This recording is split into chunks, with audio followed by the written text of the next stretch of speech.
Welcome to the SpreadX weekly financial market preview, and we're looking at Dixons Carphone full year results on Thursday. Yeah, they've been in the news a lot in the last month or so. I think, but before sort of like the 20th of May, I think, or maybe the 27th of May, I think it was actually going quite well for Dixons. In the wider context of the last few years, it's still doing poorly, but it wasn't 9-month highs, I think, around the 20th of May. A week later, it had plunged 20% off of the back of an unscheduled update.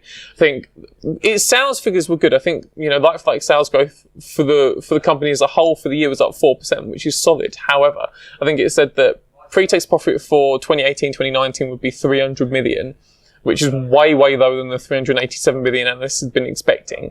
And I think like 27% lower than the 382 million it's expected to post in its full year figures on Thursday, which itself is a 24% drop on the year before. So just not good. Yeah. Anyway, you cut it really. I think Dixons were probably looking to get the bad news out of the way in May with that unscheduled update. So heading into these full year figures on Thursday, it was slightly a cleaner slate and investors could perhaps focus more on the positives now that the really ugly numbers had been already put out there. Yeah. However, since then, between that unscheduled update and now you've had news that the company suffered a huge data breach last year. I think it was something like 5.9 million payment card details. I think 1.2 personal details had been hacked.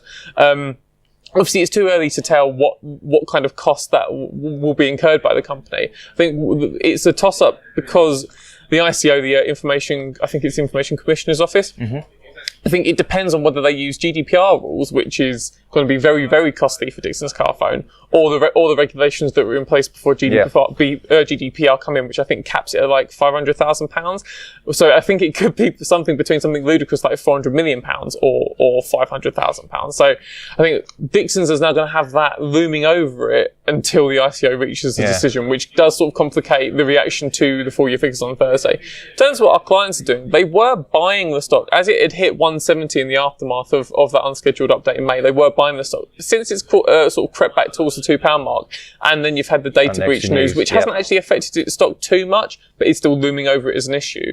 Our clients have begun to sell around the £2 mark. So it's going to be really interesting to see on Thursday what the stock actually does and what investors are going to be willing to pay attention to with this sort of data breach, the potential for this data breach fine looming over it for the next few months. Yeah, still a lot to be decided, I guess. Exactly. Okay, thank you very much.